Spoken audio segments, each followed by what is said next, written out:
Hi everyone, this is our last set of slides. I hope that you've enjoyed the course. I hope that you have gotten something out of the last 9 weeks that we've spent together. I've really enjoyed putting these materials together for you. And yeah, it's been a pleasure. So this last set of slides is the the second lecture on bodies, our final case study, and we are talking about the everywhere border. And this is really the kind of the border world that we all live in and inhabit. So hopefully, as I talk, you will start to recognize where you yourself might fit into the sort of border regime that we're talking about here. We're thinking about borders as kind of mobile checkpoint borders that can pop up in one place and disappear as quickly. We're thinking about borders that don't necessarily sit along the kind of international border between two nation states, but the sort of representative of that border in airports or at seaports or at kind of like when I was talking about last week, the home office kind of outposts dotted around the country, for example.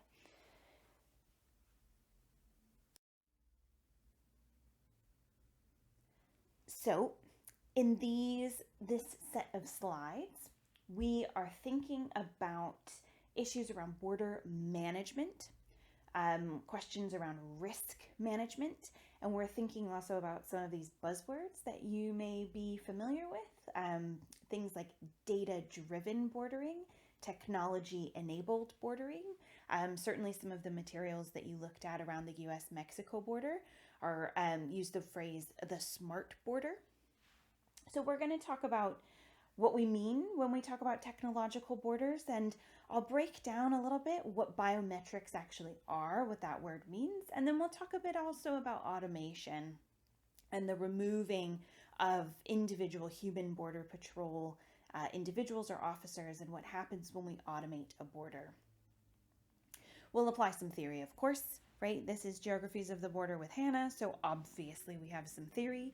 We'll return to what we did early on with Foucault, and we'll come full circle when we talk about applying discipline and punish to this kind of border.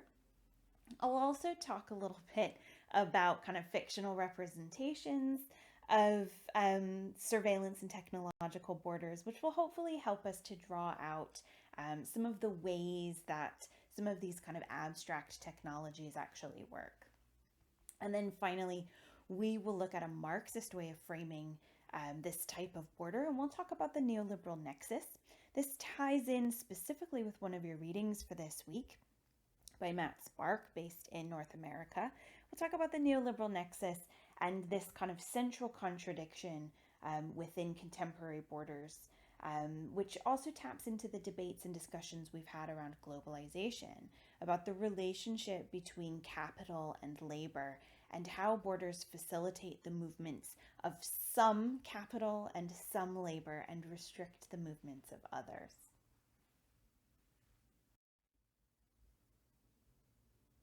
So let's begin with technology. Biometrics. This is a term that you've heard before. It's a term that I used when I talked about my experience with the UK border. I have to give biometric data regularly as part of my visa applications to remain resident in the UK. So we're going to talk about what biometrics are, and we're also going to talk about what they are not. I think the term kind of has become a sort of catch-all for I guess a more abstract or philosophical kind of appreciation of what I would call biopolitics or biopower. Biometrics is actually something quite specific and really quite simple, actually. So, when we say biometrics, we're really just talking about the application of statistical analysis to certain types of biological data. That's all it is. So, it's taking the biological data of an individual and abstracting it to say something about a population. Biometrics is the measurement and the statistical analysis of people's unique physical and behavioral characteristics. That's all it is. So the technology is mainly used for identification, and it's often used for access control or for identifying individuals who are under surveillance. So often you see kind of biometrics in like sci-fi movies, like, you know, any sci-fi movie or TV show on Netflix, right, where somebody puts their hand on a screen and it opens a door, right, or a fingerprint and it opens a door, or a retina scan and it opens a door, right? That's biometrics at work. Biometrics are also used for authentication, so it's to confirm that you are who you say you are. So biometrics are used alongside other forms of identification, right? So the classic examples are a driver's license or an ID card or a passport. That's not enough in many cases, and specifically at the border, that isn't enough. You also need stronger or, I guess, more real proof that you are who you say you are. So we use biological data. Classic is fingerprints, right? The fingerprint is very secured. It's quite difficult and expensive to falsify a fingerprint. It's considered to be very reliable, and it's also stable because fingerprints don't really change over the course of a long period of time. So it's considered to be quite a reliable biometric solution. Law enforcement agencies have been using fingerprints for decades to identify criminals, not just criminals, but also to identify the remains of missing persons, as well as children who have been abducted and recovered, all this kind of thing. When I was a kid in the state of California, we all as children were fingerprinted at school, and we were added to a law enforcement database that could be used to match us, either living or dead, if we were abducted or kidnapped, right? This is like kind of a classic example. Currently, fingerprint technology is becoming really popular in household security, in banking, in workforce management.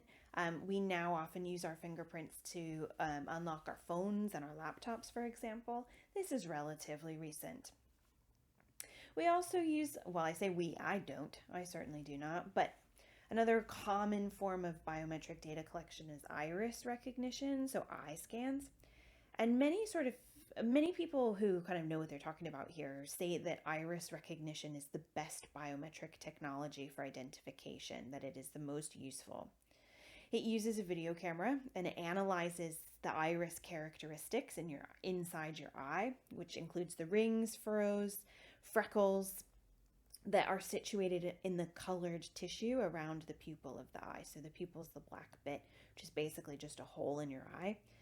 And the iris is the colored bit around. This is not the same thing as a retina scan. Fun fact, you don't need to memorize this, but I just think it's quite interesting. An iris scan is distinct from a retina scan. Retina recognition uses infrared technology to capture the unique patterns of an individual's retina blood vessels. The retina is an internal organ of the eye, and it's protected from external environments.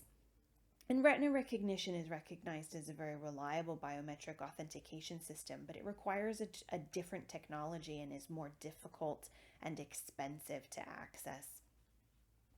There's also some other weird, kookier forms of biometrics that law enforcement and psychologists and others use. Hand geometry. Hand geometry recognition works with the shape of a person's hand characteristics. So a hand geometry reader will measure an individual's hand in several dimensions, and then it'll store the data for future comparison and measurement. There's also voice and speech recognition. So sometimes on like police procedurals, they'll try and use audio files, audio recordings to identify people based on their voice, the tone of voice, and speech patterns. It's a combination of physiological and behavioral biometrics. So it isn't just measuring something on your body, on your biological body. It's also measuring how you behave. Voice and speech recognition works with speech patterns, which capture speech and then uses speech processing technology. So this system analyzes things like fundamental frequency, nasal tone, cadence, inflection in order to recognize a person's speech. It's also known as automatic speech recognition, ASR, computer speech recognition, speech to text, STT, we use voice and speech recognition um, when we create closed captions, subtitling for lecture recordings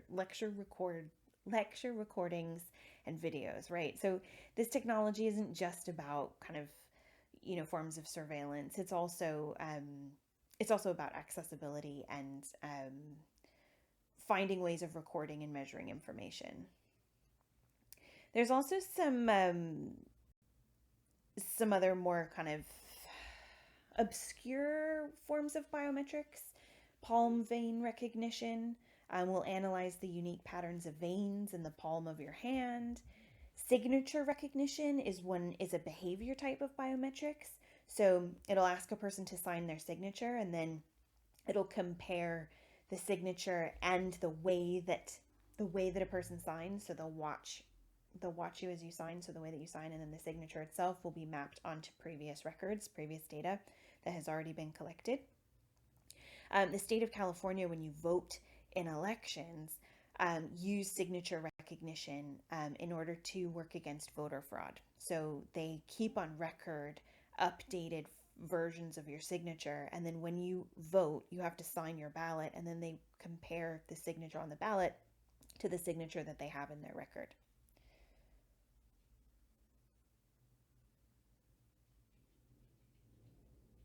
Handwritten biometric recognition is part of this process. So there are kind of ways of mapping handwriting and records of handwriting so that you can figure out if a document is forged, for example. It also works kind of in the same way. So you recognize a person based on the way they write words and the words that are written themselves, so the text and the behavior.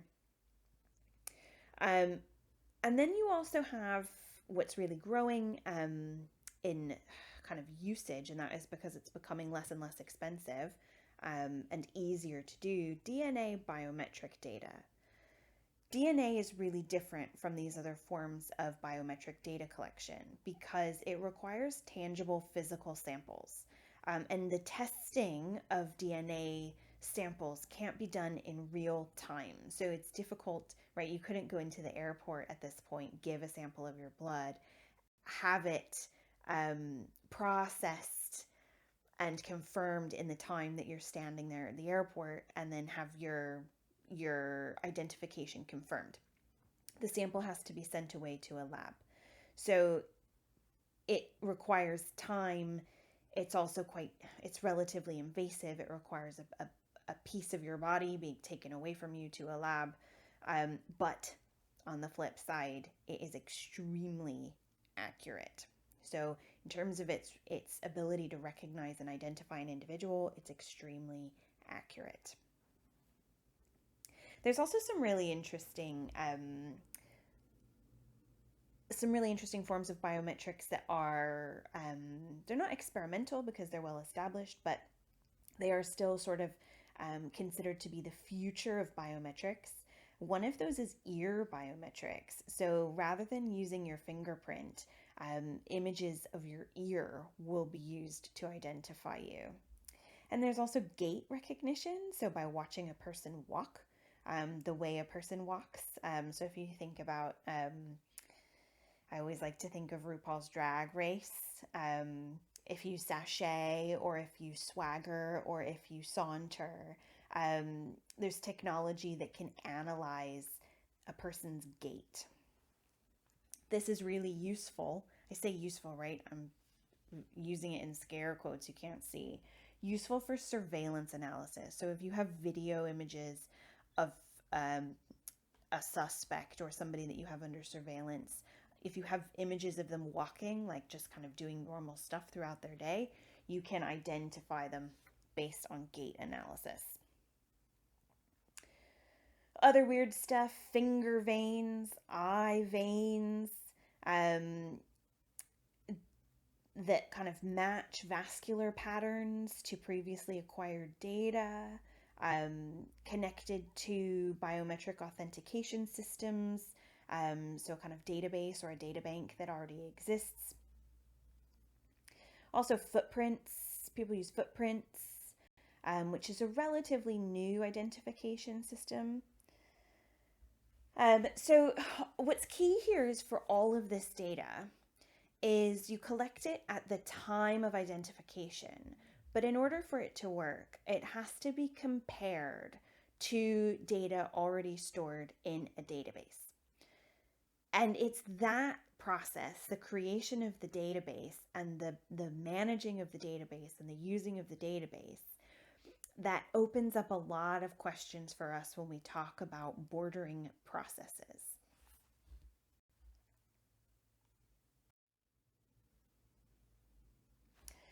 So this is a super old movie reference, but it is a classic. This is the sort of Minority Report problem. So Minority Report, classic science fiction book before it was a movie. There's Tom Cruise looking very young.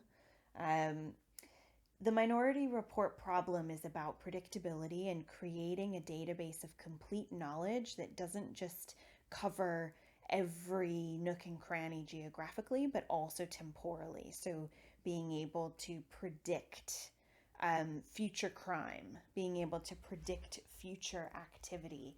And this is very, very tempting.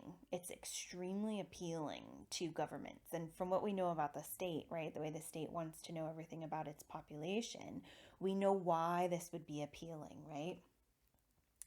So this is a process where states, corporations, law enforcement, hospitals and healthcare providers will deal with this problem of risk management through what's called risk profiling. So Louisa Moore, whose paper is on your reading list this week, she says that a feature of the post 9/11 border management strategy is to engage in this risk profiling activity, which is why we hear the word profiling a lot with regard to debates about the war on terror, and specifically to debates around Islamophobia, racial profiling at airports, sort of random, so-called randomly generated extra searches around travel. This is where that sort of impulse comes from, a sort of post 9/11 border management that tries to predict the possibility of a future terrorist attack. Biometrics themselves are older than 9/11. Obviously, crime databases and policing have been using biometrics to match criminals with new evidence. But this particular practice of risk profiling takes all of this to a new level. And so Louisa Moore says the governing of mobilities, the governing of travel, rests upon just a system that categorizes populations into degrees of riskiness. And it does this by interfacing and integrating, at the time of writing her paper, which is a few years old now, over 20 existing databases, from police authorities to health, financial, and travel records.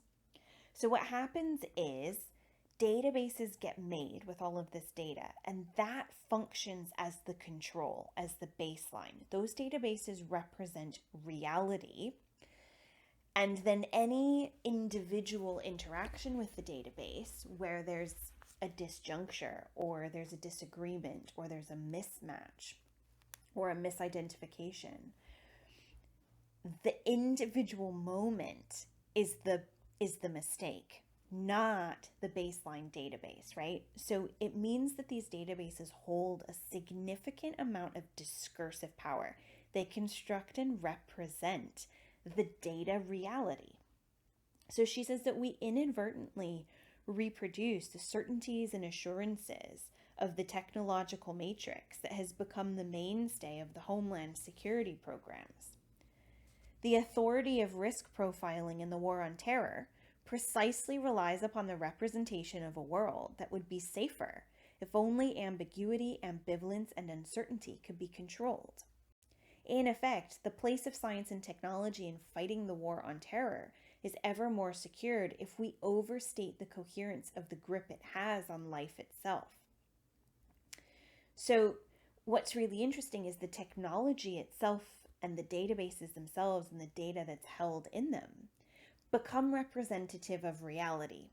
So, in fact, the database becomes more real than the real world itself.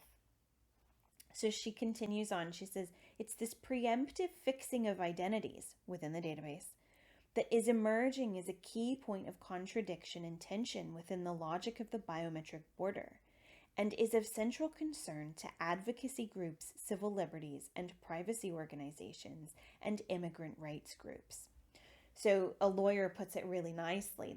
The lawyer says these technologies are assumed to provide a complete picture of who someone is, leaving people having to dispute their own identity. So if the record says that you are one thing, it doesn't matter if you are something else. It is the record that creates you according to the bordering system.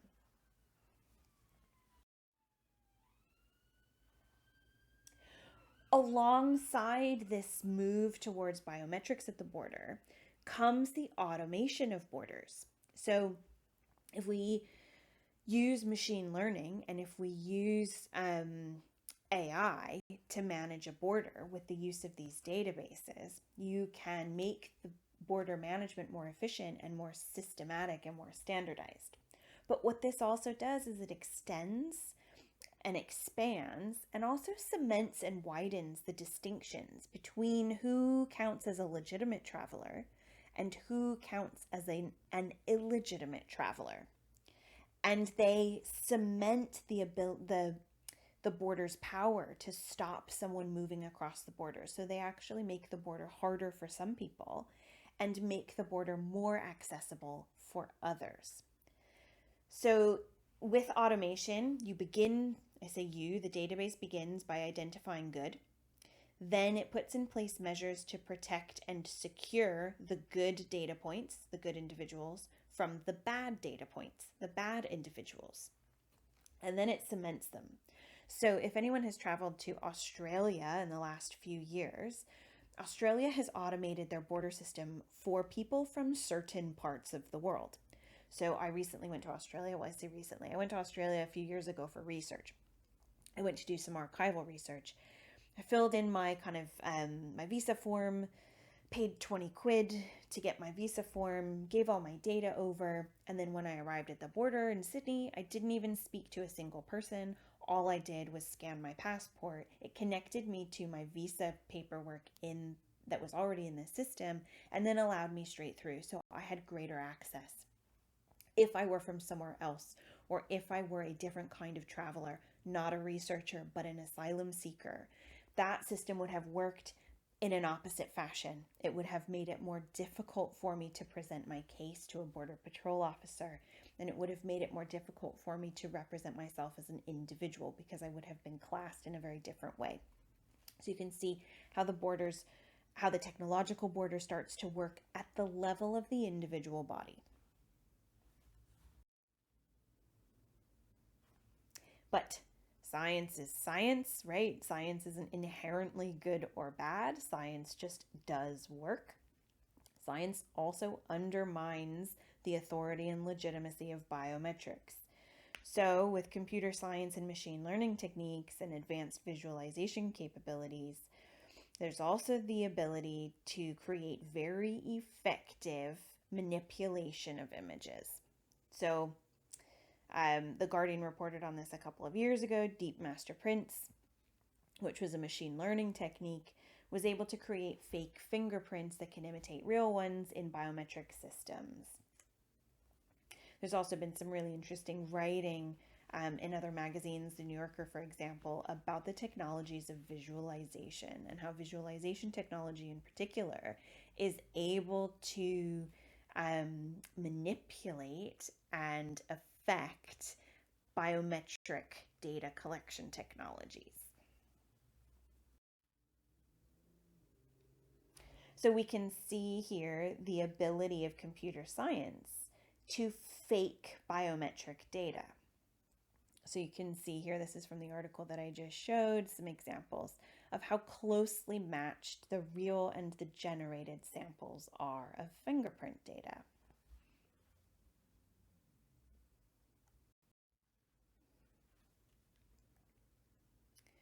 So how do we make sense of what is going on here? i.e., in HANA terms, how do we theorize the biometric border? And I like to think of this process as the state trying to create an all-seeing eye, that there is an attempt on the part of the institutions and bureaucratic infrastructure of the modern nation state to create an all-seeing eye. So if we think about Agamben and we think about what Agamben says about democracy, for example, this is where the state moves along the spectrum between totalitarianism and democracy, because all of this technology can be used to protect people. It can be used to allocate NHS resources, for example. It can be used to predict outbreaks of COVID-19. It can be used to target certain areas for increased funding for certain types of activities. It can also be used to control people. It can be used to deny rights to certain groups. It can be used to isolate certain types of people for greater surveillance and for stricter policing.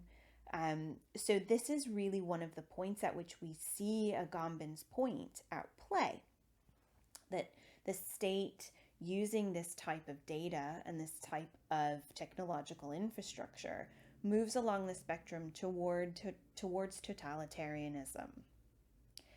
We can also connect this to Foucault's points on surveillance and Foucault's points on visibility.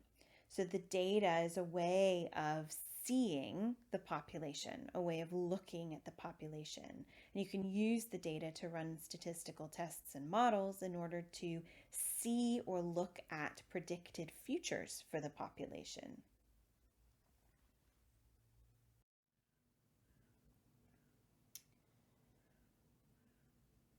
This process is obviously historical. So Foucault isolates the moment at the late 18th century where Jeremy Bentham identifies or comes up with, he kind of invents, I guess, this idea of the panopticon. And I'm sure that you've heard that word. I've used it before, but I'm sure that you've also heard it in other courses. Foucault is really famous for his writing on Bentham's panopticon, to the point where I think a lot of people who haven't ever read Foucault think that Foucault invented the idea of the panopticon, that it is purely a theoretical idea. It's not a theoretical idea. It is, in fact, a particular type of architecture. It is a prison. So this is where we see this kind of all-seeing eye surveillance attempt or kind of process in the state, creating architecture specifically, an architecture that was designed specifically for social reasons, for social reform. So remember week 2, we talked about discipline and punish.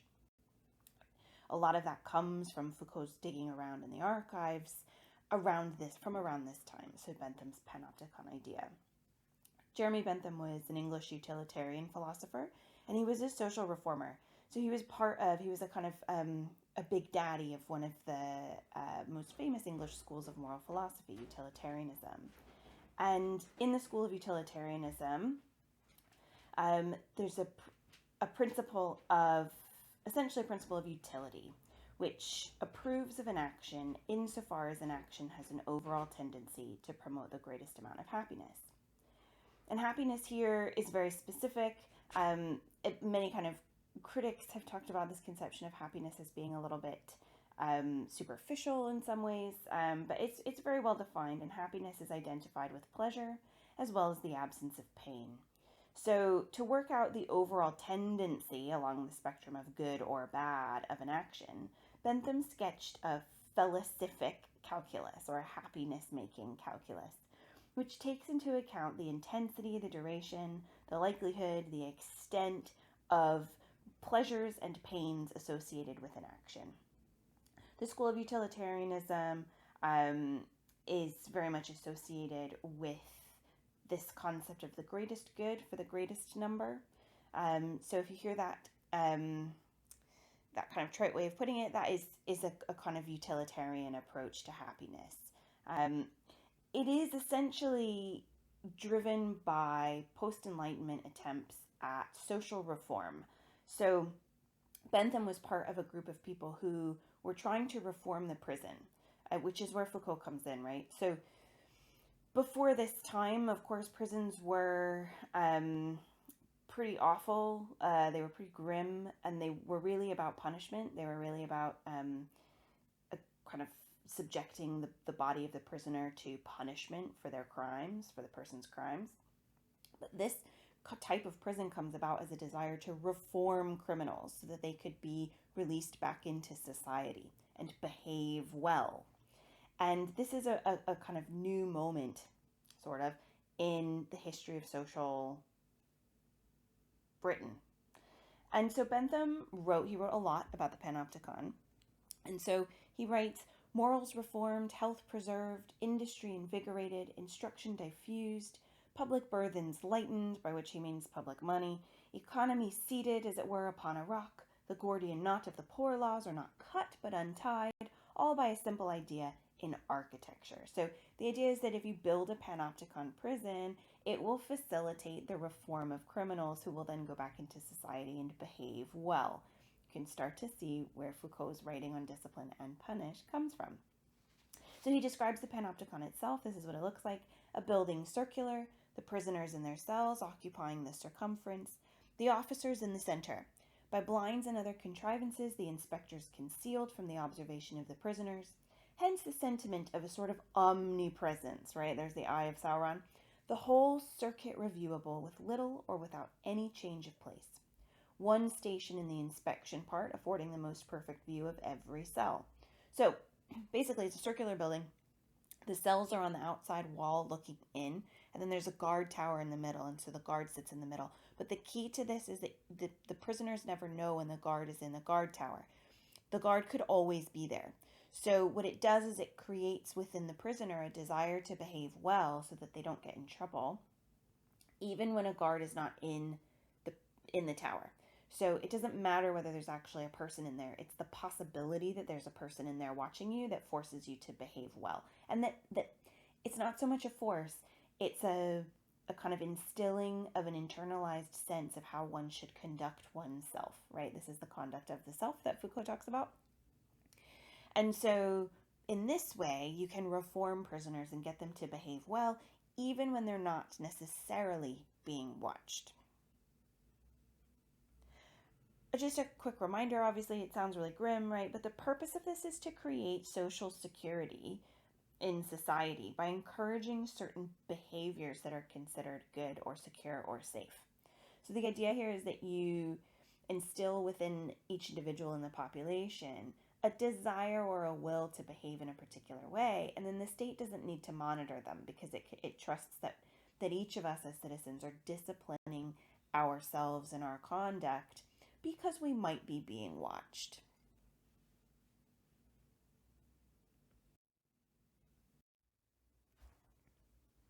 So here it is. This is all framed around humanitarian goals. This is all about the social good. This is social reform for the social good. So keep in mind, as you think about how kind of horrifying this might be, keep in mind that all of this was framed and pitched around humanitarianism as it was understood in the 1790s. This is all about good stuff, doing good. So this is it. This is our prisoner in his cell. Similar cells go all the way around the circumference of the circular building, the circular room. And in the middle, he's looking out at the guard tower. And the guards and inspectors are presumably in the tower. But the key here is that he doesn't know if they're there or not, that they are hidden from view of the prisoners, which gives the impression that they could always be watching. And it's this key that the guards could be watching at any time, and that the prisoner himself could be punished or reprimanded for bad behavior. So he has to assume that the guards are always watching. And if the guards are always watching, then you behave in particular ways. And that is how you encourage, according to Bentham, how you encourage people to behave in a particular way that you want them to behave, right? This is how you reform society. How does this work in the real world? Or the contemporary world, I should say, because this was the real world. This is one of the most famous panopticon prisons. This is the Presidio Modelo. It means model prison in Spanish, and this is of a panopticon design. This was built on Isla de Pinos, which is now called the Isla de la Juventud in Cuba. This is a Cuban prison, and it's located in the suburban quarter of Chacon. The prison was built between 1926 and 1928, so this is a 20th century prison. It was built by the president turned dictator of Cuba, Gerardo Machado.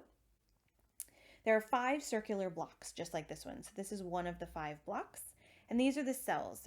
They're constructed in tiers around central observation points, and you can see the observation point there in the center. These 5 blocks were built with the capacity to house up to 2,500 prisoners in humane conditions. That is a huge number of prisons.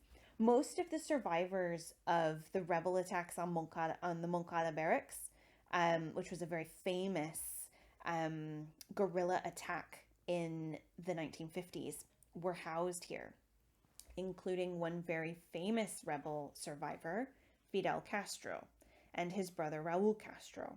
They were both imprisoned in this prison between 1953 and 1955.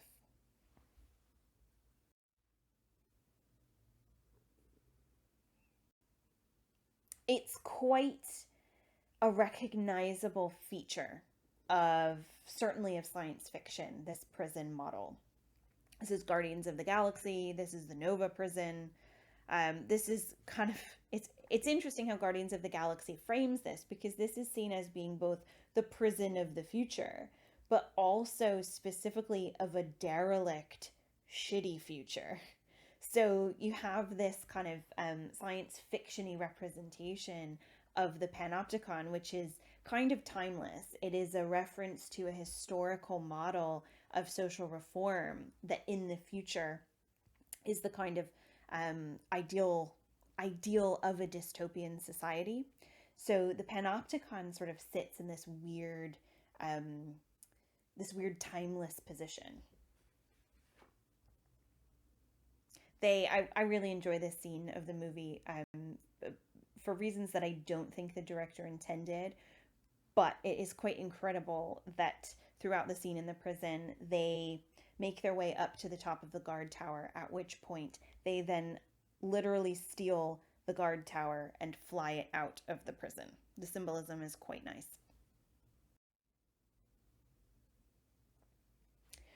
Orwell, to use some kind of high literature, not that Marvel is not high literature, but Orwell takes this kind of technology to its extreme in 1984. So the kind of movement away from the prison, specifically the sort of physical architecture, right? Bentham uses this word architecture, move away from the physical architecture towards technological architecture. So the technology allows the state to watch without the need for architecture. And you also don't need to imprison people to watch them. You can watch them before you imprison them, or without needing to imprison them. So Big Brother, right, in 1984, Big Brother operates through media. He operates through screens and policing thoughts rather than policing behavior.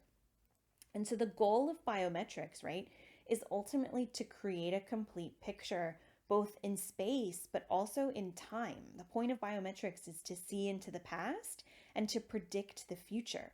And this is the basics of profiling and of using statistics for profiling purposes. That you use data and you use a technological infrastructure in order to predict the behavior of people in the future.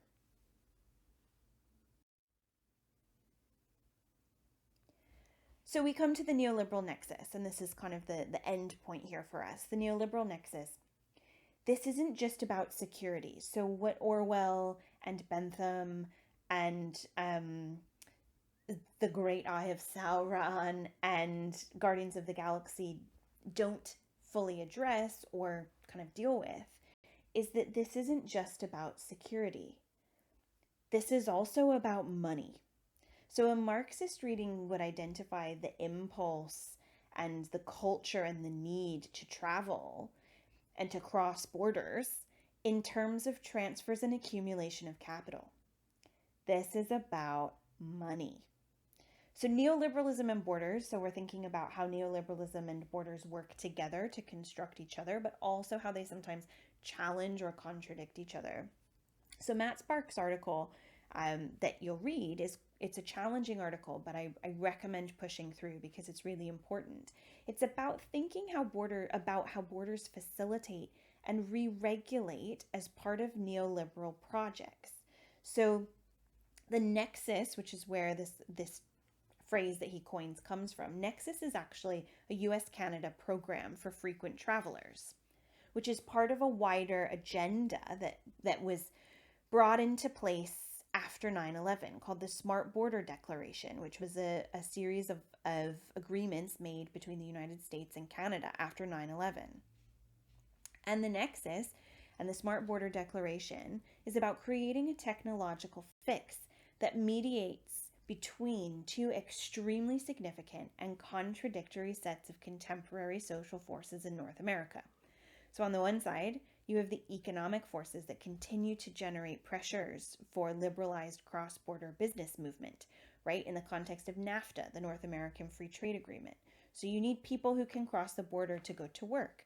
You need people who can cross the border to take goods and commodities across. You need to be able to cross the border quickly and efficiently in order to keep the economy moving. On the other side are the political and cultural forces that are leading to heightened border surveillance and more militarized border enforcement in the context of the war on terror. So these cultural and political forces are based on more long-standing racialized and class preoccupations. So the idea is that the border needs to restrict access for non-white, non-professionals. So Nexus still exists. It's been joined by other programs as well. So there are other programs at play. So you have Sentry, which is for US-Mexico crossing. TSA PreCheck, which is what the US uses for domestic travel. Global Entry is the program for international travel outside of North America. So I have yet to get my Global Entry status arranged because it's a little bit of a faff. I think it costs like $500. But Global Entry is one of these programs. The UK, also in the last few years, has gotten on board with these kinds of programs for non-EU travelers, called the Registered Traveler Program. Used to be that you needed a card, so you registered every year, you paid a fee, and then you became a registered traveler. Now you don't even need a card. The database recognizes that you're from a trusted country, and it just lets you in. So you don't need to see a Border Patrol officer, Border Patrol agent. I guess it's called Border Force here. You can just enter through the automated gates that British citizens and EU citizens get to use now. So what these programs do is they create new transnational mobility rights for some people, but new restrictions for others. So it restructures what citizenship means, and it restructures the relationship between individuals from certain places and borders around the world. So these rights come about through neoliberal citizenship, which is tied to kind of what Spark calls entrepreneurial economic agency and success. Foucault calls this the homo economicus, which is this idea that he puts forward where he says that neoliberalism tries to create citizens who are economic agents, individual economic agents, who are always actively working to produce capital and to consume logically and rationally. And this is a sort of transnationally envisioned, transnationally protected, and transnationally mobile citizen subject. This is how Spark frames this. But not everyone gets to be this kind of citizen subject. It's reliant very much on older colonial forms of identification based on race and identification based on class. So if you think about, if you did your book review on Rhys Jones's book about the global poor, right? This is what he's talking about, that the global poor are excluded from a border regime which allows certain people in but not others.